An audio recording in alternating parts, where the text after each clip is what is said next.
For over half a century, a spectre has lingered in the shadows of Greater Manchester, one that haunts detectives and torments a grieving family. It is the savage, unresolved murder of 17-year-old Dorothy Leyden, a teenager whose life was violently extinguished during the early hours of the 25th of April 1971.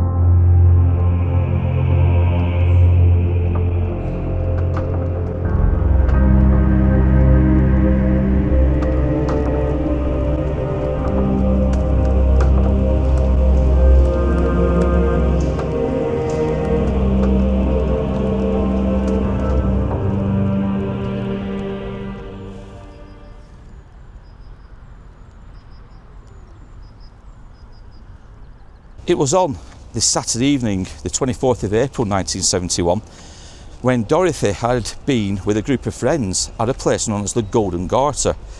And this was over in Wythenshawe. Now, she was there to watch Jimmy Ruffin. And for those who may not know, but many of you probably will, Jimmy Ruffin was a famous Motown singer back in the day. Most notably known for his song, What Becomes of the Broken Hearted.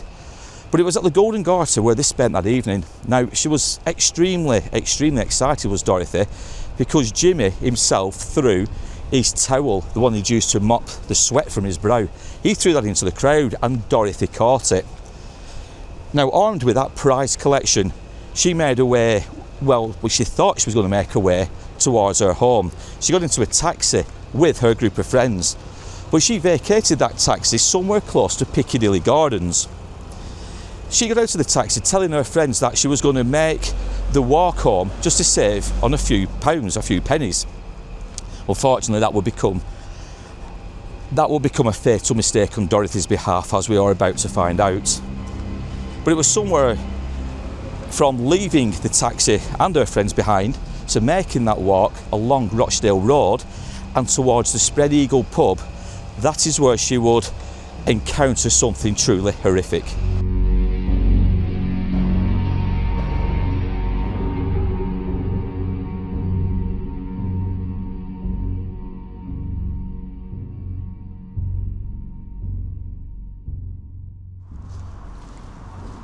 Now, whilst we're not certain of the direction Dorothy herself would have walked in the early hours of that morning, it could well have been along this stretch here, along Rochdale Road itself.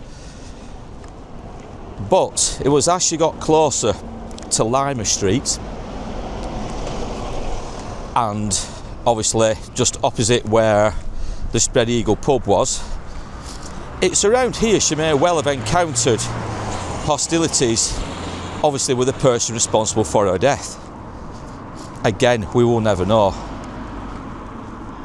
But when we get to where the Spread Eagle pub used to be, we'll talk more about what occurred in the early hours, like I said, of that Sunday morning.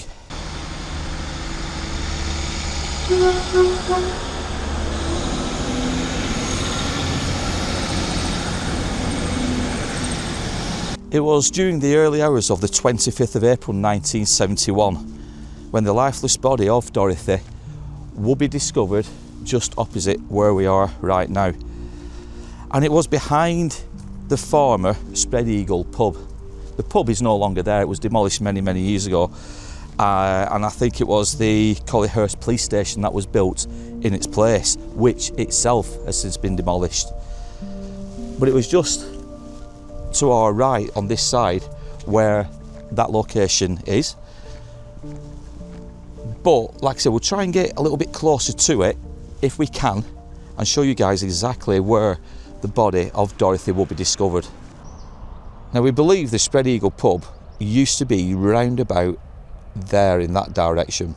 Now, Dorothy had been sexually assaulted, and then her murderer, well, he took her life by battering her over the head. She was almost unrecognisable, such were the extent of the injuries. Now, it's quite sad that Dorothy herself, she was only 10-15 minutes away from where she lived, further in that direction ahead of us, and we think it was Church Lane or Church Street, but we'll put the actual name down below where she lived. So 10-15 minute walk from where she lived. But just directly behind me it is now derelict land. Other than the public house itself not being there, it probably would have looked something like this back then, obviously, but with the Spread Eagle pub in situ. The Collyhurst police station was built on this land once the Spread Eagle pub itself had been demolished, but as you can see, that police station is no longer here. But it's certainly just over there in that direction where the poor lifeless body of Dorothy would sadly be discovered. Now obviously with the discovery of Dorothy's body, the police quickly opened up a murder inquiry, and in time over 10,000 people would be interviewed. They would be asked about their whereabouts, what they were doing, who they were with. On the 24th and 25th of April 1971, many police officers went to pretty much all of the known establishments, the public houses where known criminals used to frequent. But again, there was nothing, there was no talk, there were no names, there was nothing which would help solve this case. No names, like I said, were ever mentioned. The police thought the underworld, the criminal underworld, they may have been so disgusted with the barbaric nature of Dorothy's death that somebody would maybe anonymously give a name, but it never happened.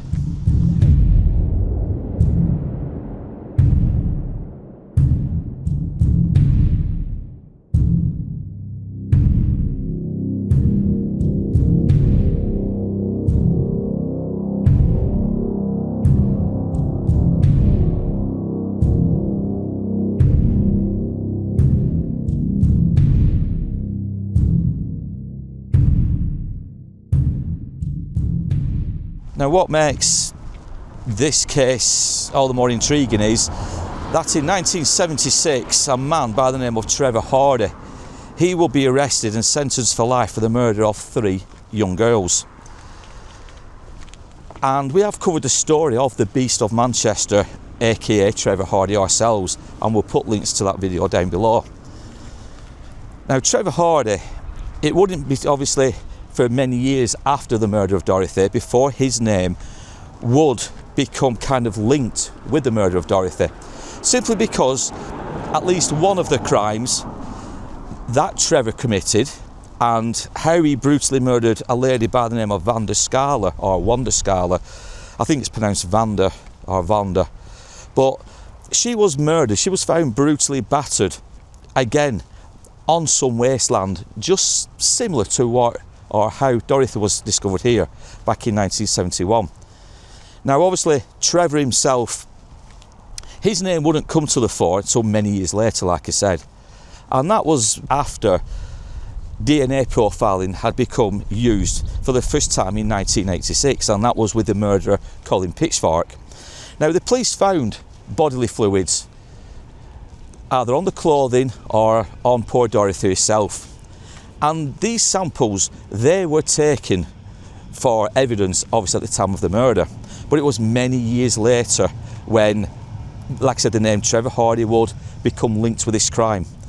Now, when the police checked the DNA profile of Trevor Hardy with the profile they found here, there was no match.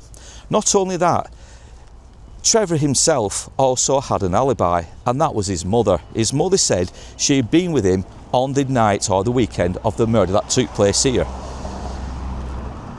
So we can safely rule out Trevor from being the person responsible for this crime. But it still didn't stop many people speculating, and many people, they were adamant that he indeed was responsible for Dorothy's death. But alas, unfortunately, Trevor's DNA just didn't match the profiles of what they had from Dorothy's body itself. We do have an old original newspaper article which shows the crime scene location itself, and you do see that building to the left, that is in the photograph itself to the distance, and you do see more structures to the right hand side, which is a wall where some more DNA and some more evidence will be discovered. There were blood samples on a wall, and there was also hair attached to that blood which was on the wall. And like I said, we can't really line up any shots because so much has changed over the years, and obviously, like I said, the Spread Eagle pub itself's gone, and so has a lot of other remaining features.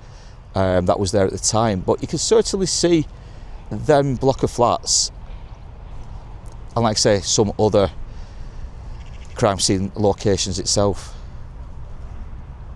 We're now going to leave Manchester, or the city of Manchester, behind us and make our way to the cemetery where young Dorothy is interred. We'll talk some more about this tragic story, and we'll also touch upon two extremely similar attacks on two other women. And these attacks came in June and November of the same year, with which the police believed it was highly probable it was the same person, one who killed Dorothy, and the same person that committed these other two attacks.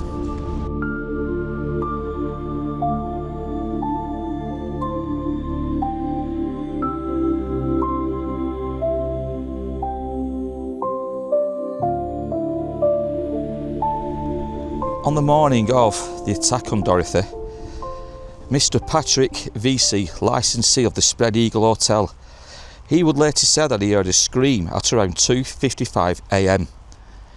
But after having looked out of one of the windows of the pub, he saw nothing, and he went to bed like nothing was unusual, nothing was wrong.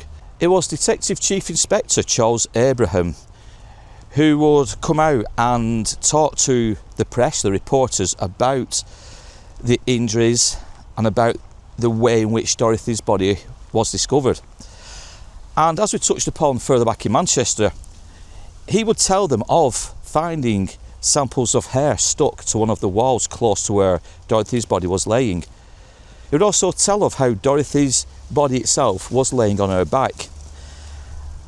It was clearly obvious that she'd been sexually assaulted, and like I said, her face was battered beyond recognition.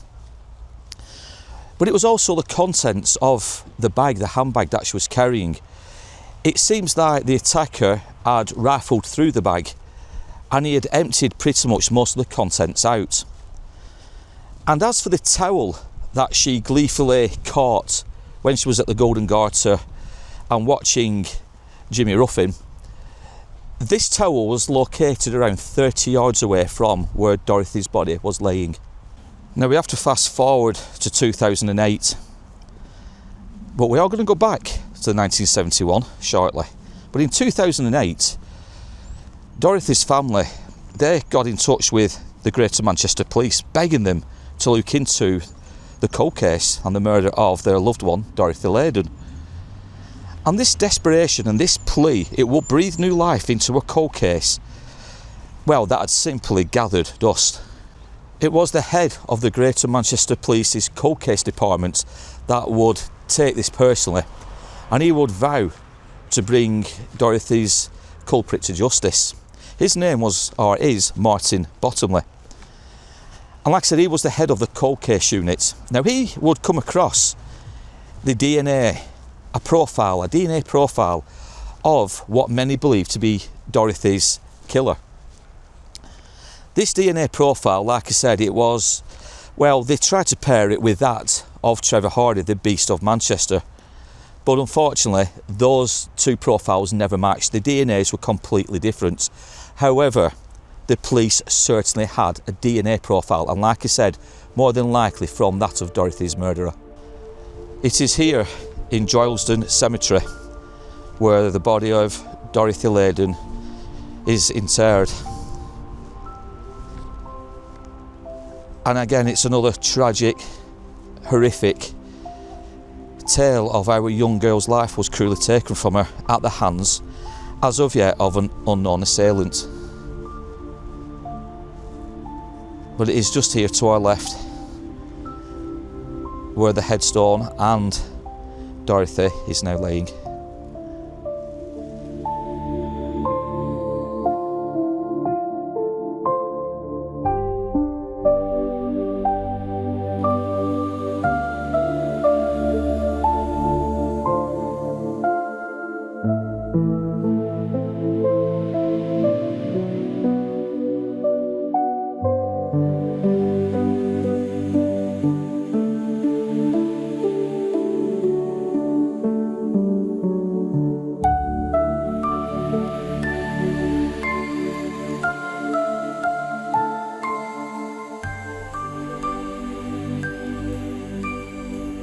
As you can see from the headstone, there are quite a few names now inscribed onto it, and it says in loving memory of James Edward Leyden, died March the 9th 1929, aged 62 years. Also his dear wife Alice Jane, died August the 6th 1950, aged 83 years. Also their son Walter John, died 4th of Jan 1959, aged 47 years. Also James Amos, died September the 14th 1937, aged 43 years. But now this is when we get to Dorothy. Also Dorothy, the beloved daughter of James and Dorothy Leyden, died April the 25th 1971, aged 17 years. Treasured the memories. Also Dorothy Francis, mother of the above, much loved ma'am, nana and wife. And I think it says died 3rd of May 2003, aged 69 years. Always in our thoughts. So Dorothy is buried with family relatives, and more so her own mother. Now a few people may be wondering why on this occasion we're not removing any of the dead flowers that have been left behind. Well, we do believe, like say, family members are still coming to this grave, even though at this moment in time it may not seem that way. But just to look at the headstone and the wooden crosses, the little plaques, we believe people are still coming here. So we don't want to be too disrespectful in any way by removing any of these dead flowers, because we don't want people to take that the wrong way, and especially family members. We hope that makes sense. There's also beauty in death. Yeah, I mean, Vicky, I don't know if you picked up on that, but we always believe that when we see flowers along headstones or in mausoleums, tombs, when they've been there for so long, there's a kind of beauty in death, and none more so in flowers which are wilting or have sadly had the time themselves. But like I said, we just don't want it to be too disrespectful by insinuating that nobody is coming to maintain this grave. So we will leave them in situ, and like I said, we'll just pass on our thoughts to young Dorothy as well as her family. But as you can see, we have laid our purple flower in respect and remembrance of Dorothy Leyden.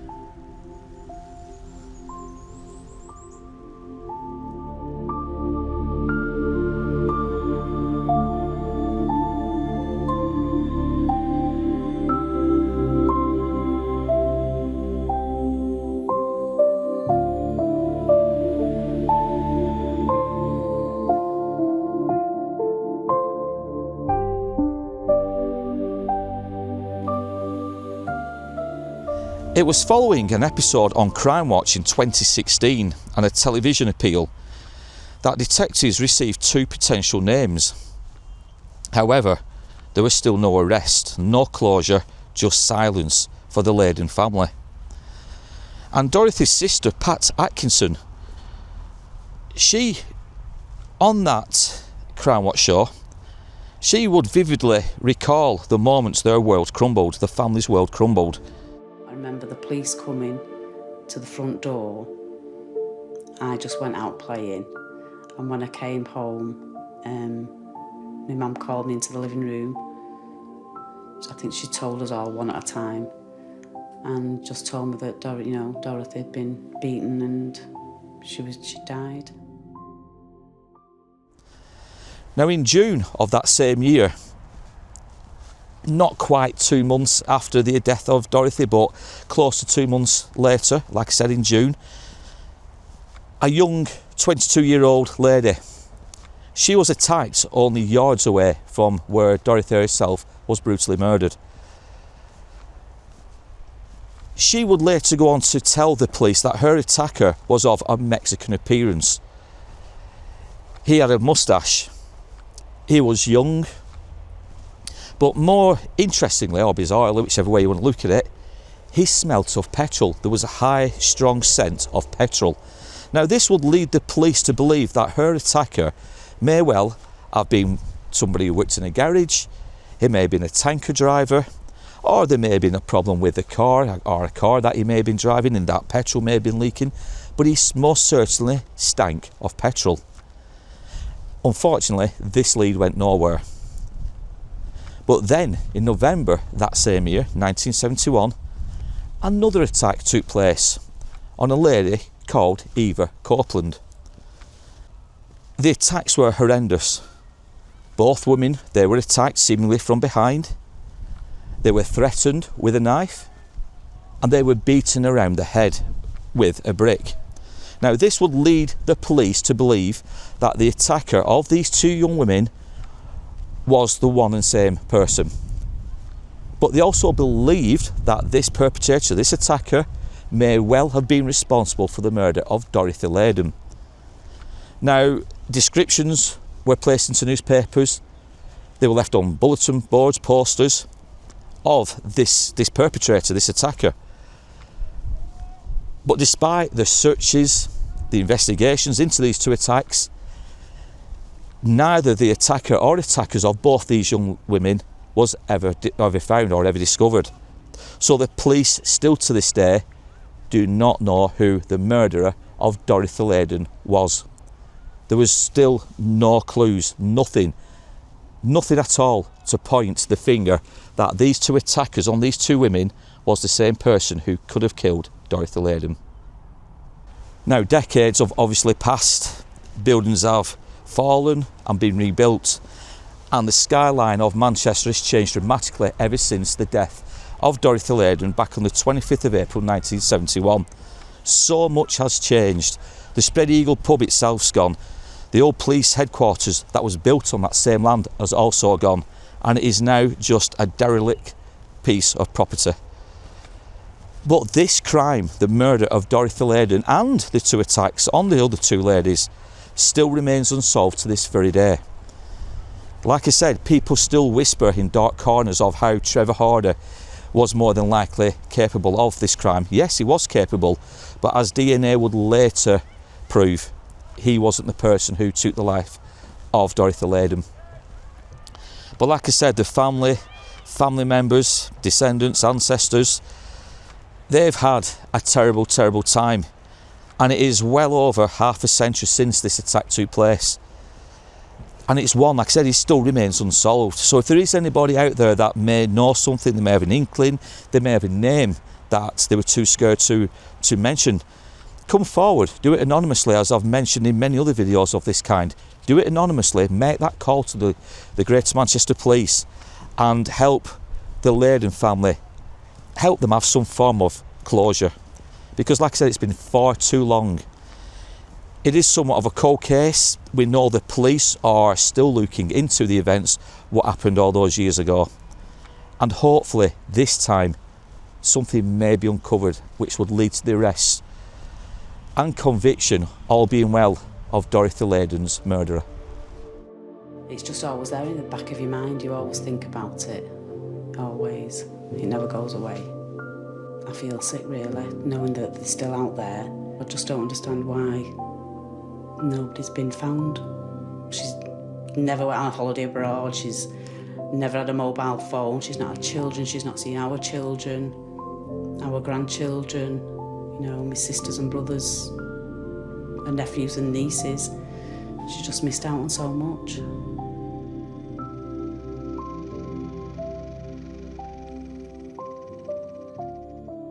So as we leave Droylsden Cemetery and after paying our final respects to young Dorothy, again, it's always a difficult one to end with. We always say the same thing: we hope you enjoyed this video. Now obviously, when a child or a youngster, teenager, have lost their lives in such barbaric ways, it's always hard to end a video such as this by saying that same thing.